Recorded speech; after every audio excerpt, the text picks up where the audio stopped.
Assalamualaikum warahmatullahi wabarakatuh. Pemirsa Hafsawati News, kembali lagi bersama saya Rizkika Mulyani Tias. Pemirsa, hari ini di SMK Hafsawati Zainul Hasan Genggong sedang dilaksanakan penilaian kinerja kepala sekolah PKKS oleh pengawas sekolah Cabang Dinas Pendidikan Kabupaten Probolinggo.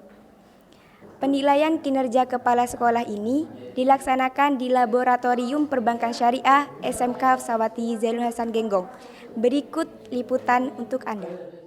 Juga kabupaten mesti dapat. Ya, karena Pemirsa, hari ini di SMK Hafsawati Zainul Hasan Genggong sedang dilaksanakan penilaian kinerja kepala sekolah PKKS oleh pengawas sekolah Cabang Dinas Pendidikan Wilayah Probolinggo. Penilaian kinerja kepala sekolah merupakan proses pengumpulan, pengolahan, analisis, dan interpretasi data tentang kualitas pekerjaan kepala sekolah dalam melaksanakan tugas pokoknya sebagai kepala sekolah.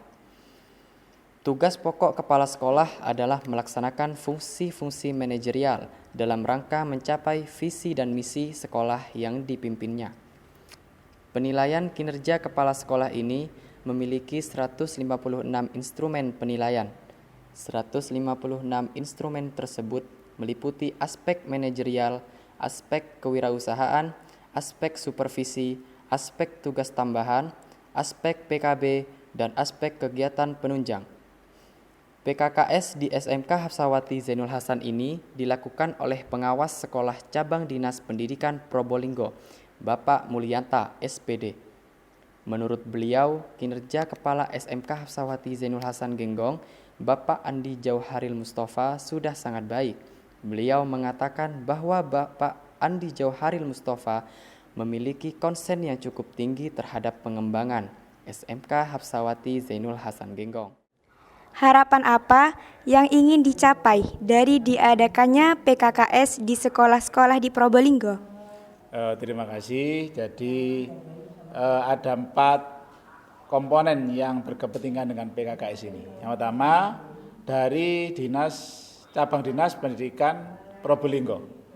Dengan PKKS ini bisa nanti memetakan sekolah-sekolah, mana yang sekolah sudah unggul, mana yang sudah berkembang, mana yang masih belum berkembang, mana yang masih perlu ada perhatian khusus.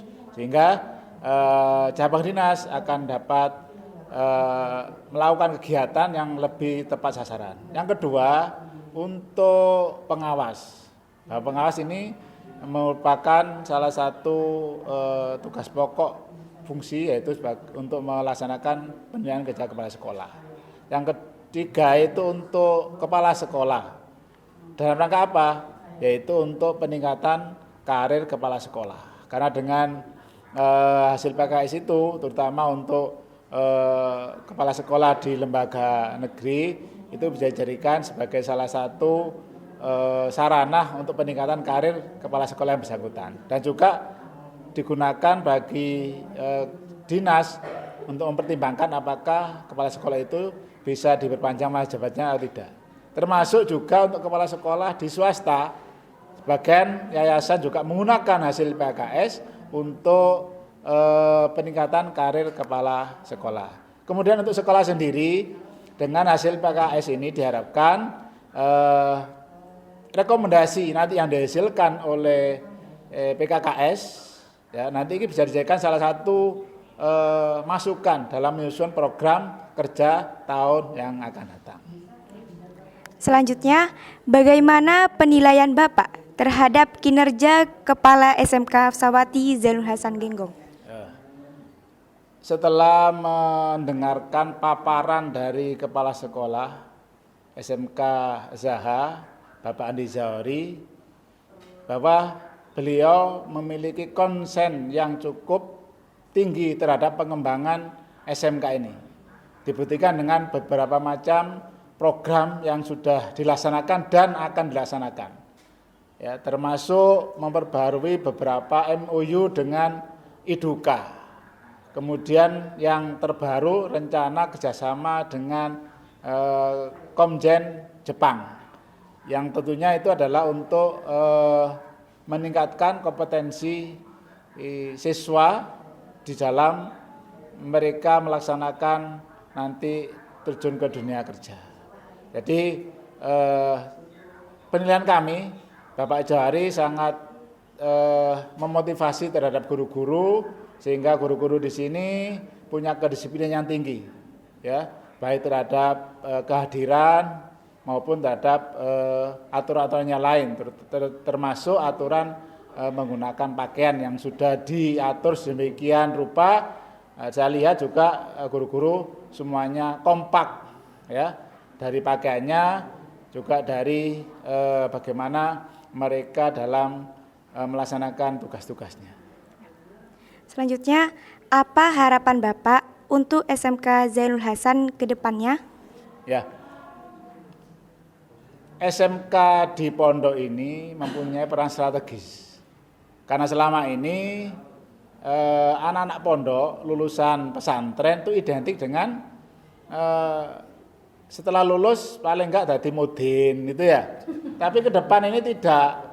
SMK, lulusan SMK ini harus bisa mengisi tempat-tempat atau ruang-ruang publik yang juga harus diisi oleh kalangan santri. Jadi banyak sekarang ini ruang-ruang publik yang juga sudah diisi oleh para santri. Dari atas wakil presiden itu santri. Ya, kemudian dari jajaran eksekutif, wakil ketua DPR, anggota DPR juga banyak yang santri. Ya, jadi santri sekarang tidak terbatas lulusannya hanya menjadi ustadz, ustadzah, jadi kiai. Lek dadi kiai kabeh nanti gak ono santri ini. Ya, makanya salah satunya dibekali dengan apa? Kemampuan di bidang teknik melalui SMK ini. Dan demikian di dunia kerja juga harus diisi santri. Ya. Nah, karena santri ini sudah punya bekal, ya, attitude paling tidak, bekal keagamaan, maka diharapkan mereka akan lebih mampu bersaing daripada lulusan-lulusan di luar santri. Makanya diharapkan pengembangan SMK di pesantren ini lebih ditingkatkan lagi, termasuk dengan adanya nanti rencana pengembangan TEFA, Teaching Factory, yang demikian santri ini juga nanti bisa menjadi seorang wirausaha. Tidak hanya sekedar menjadi pekerja, tapi diharapkan dengan TEFA itu santri juga bisa belajar bagaimana dunia usaha itu dijalankan. Selanjutnya, Bapak Mulyanta berharap pengembangan kompetensi di SMK Hafsawati Zainul Hasan Genggong lebih ditingkatkan lagi agar lulusan SMK Hafsawati Zainul Hasan Genggong dapat bersaing di dunia kerja, bahkan dapat berwirausaha. Muhammad Iqbal Ramadhani, Hafsawati News, melaporkan. Wassalamualaikum warahmatullahi wabarakatuh.